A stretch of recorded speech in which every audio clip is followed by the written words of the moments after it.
Bonjour, dans cette vidéo, nous allons voir comment on peut utiliser les rapports trigonométriques afin de calculer une longueur dans un triangle rectangle. Voici le problème que nous allons résoudre. Nous avons un triangle TOM dans lequel nous connaissons la longueur TM de son hypoténuse, c'est un triangle rectangle, l'angle MTO qui mesure 35 degrés, et puis nous savons que TOM est un triangle rectangle en haut, c'est ce qui va nous permettre d'utiliser la trigonométrie. Alors, nous cherchons la longueur OM. La longueur OM par rapport à l'angle que nous connaissons, c'est le côté opposé. Et puis, nous connaissons la longueur de l'hypoténuse, TM. Donc, le rapport trigonométrique qui va nous intéresser, c'est le sinus, puisque nous nous souvenons que sinus égale opposé sur hypoténuse. C'est le petit mnémotechnique SOH qui nous permet de nous en rappeler.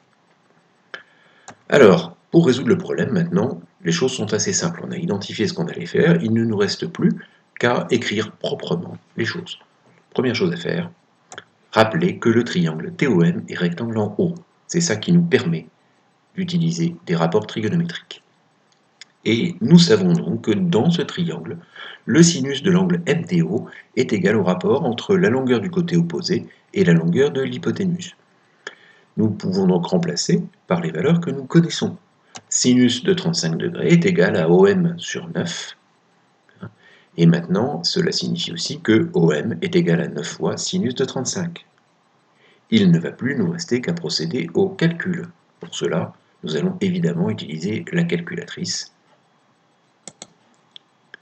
Alors, si nous avons le modèle vert, eh bien, nous écrivons 9 fois sinus de 35, et cela nous donne 5,16, etc., etc.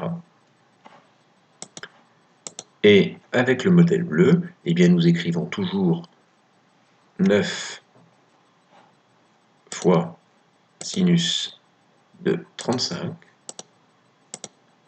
et nous obtenons le même résultat, ce qui est assez rassurant. Alors évidemment, nous n'allons pas garder toutes ces décimales dans notre résultat final. Nous allons faire un petit arrondi, par exemple, au centième, et nous allons écrire que OM mesure environ 5,16 cm. Tu peux revoir cette vidéo pour t'assurer que tu as bien compris le principe et surtout identifier évidemment pourquoi on utilise le sinus, par exemple dans ce cas-ci, et puis vérifier que tu te débrouilles à peu près bien avec ta calculatrice. Et une fois que tu as fini tout ça, eh bien, il y a d'autres vidéos à regarder sur l'utilisation des rapports trigonométriques, notamment pour calculer des longueurs, mais aussi pour calculer des angles. Merci de ton attention.